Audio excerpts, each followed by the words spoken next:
Hello friends, welcome to my channel restaurant સ્ટાઇલથી. આજે હું તમારી સાથે શેર કરીશ પનીર ભુરજીની રેસીપી.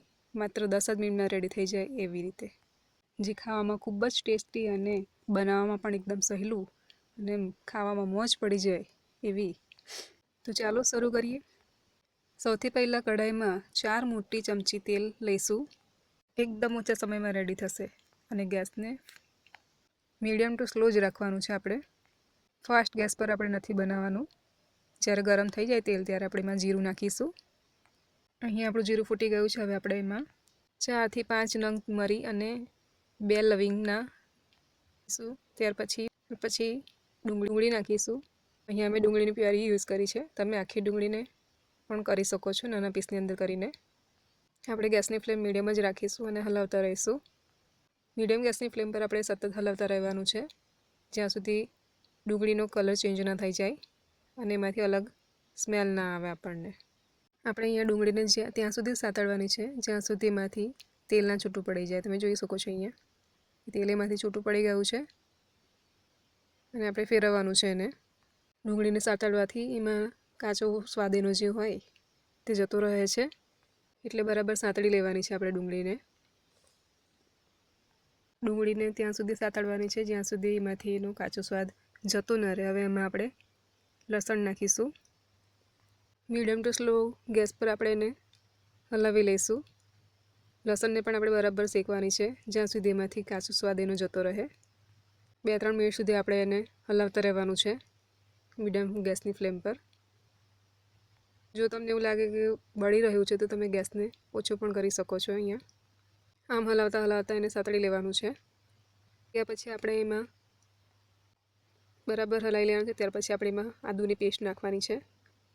આદુની પેસ્ટ નાખ્યા પછી આપણે એને સેમ લસણનું જે કર્યું આપણે એવી રીતે જ એને હલાવીને સાતળી લેવાનું છે, જેથી બરાબર મિક્સ થઈ જાય.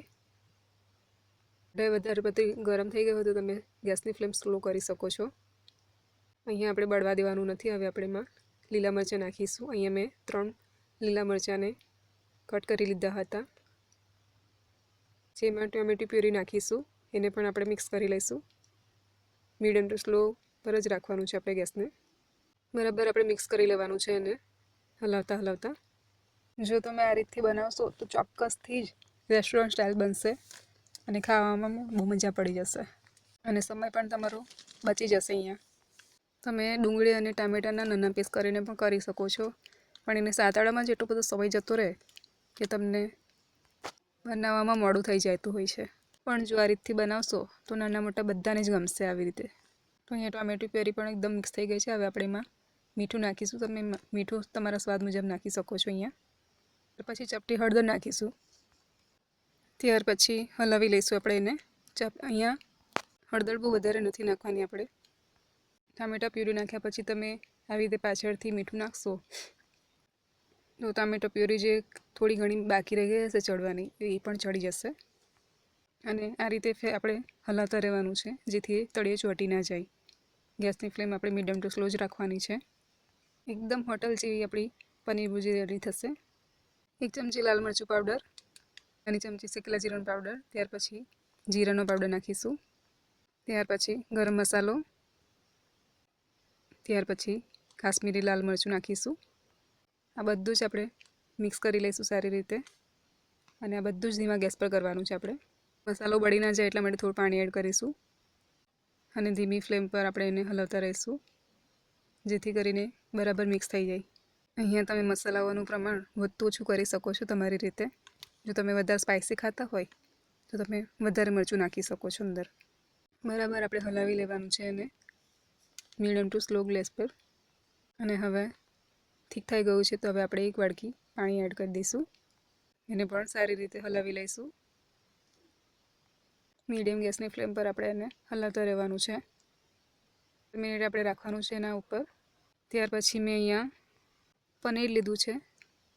જો તમારી પાસે પનીરના પીસ હોય તો તમે આવી રીતે હાથથી મસળીને એને આવી રીતે કરી શકો છો. મેં અહીંયા બનાવતા પહેલાં જ એને રેડી કરીને રાખ્યું હતું.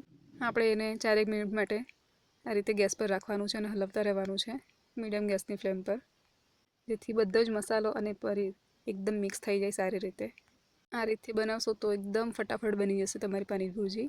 અને વિડીયો જો તમને ગમ્યું હોય તો લાઇક, શેર અને સબસ્ક્રાઈબ જરૂરથી કરજો. મારી ચેનલ પર તમને આવી અલગ અલગ રીતથી બનતી અને એકદમ સહેલી રીતથી બનતી રેસિપીઝ જોવા મળશે. તો તમે જોઈ શકો છો અહીંયા પહેલાં કરતાં કલર પણ ખૂબ જ બદલાઈ ગયો છે જેમ જેમ એ મિક્સ થાય છે અને ઉકળે છે. આ રીત ચોક્કસથી ટ્રાય કરવા જેવી છે ને એકદમ સહેલી રીત. તો આપણું પનીર ભુજી એકદમ રેડી છે. ગેસની ફ્લેમ બંધ કરી લઈએ અને ઉપર સ્પ્રિંકલ કરી લઈશું થોડા લીલા ધાણા અને એને પણ આપણે હલાવીને મિક્સ કરી લઈશું. બરાબર આ રીતે મિક્સ કરી લેવાનું છે આપણે એને પણ. તે બધું જ સરસ રીતે ભેગું થઈ જાય અંદર. ખૂબ જ ઓછા ખર્ચાની અંદર આપણું પનીર ભુરજી રેડી થઈ ગયું છે અને હવે આપણે એને સર્વ કરીએ. જોતાં જ મોઢામાંથી પાણી છૂટી જાય એવું પનીર ભુરજી રેડી થઈ ગયું છે આપણું. આપણે એકદમ સહેલી રીતથી બનાવેલું છે જેને કોઈ પણ બનાવી શકે છે. કરજો એકવાર.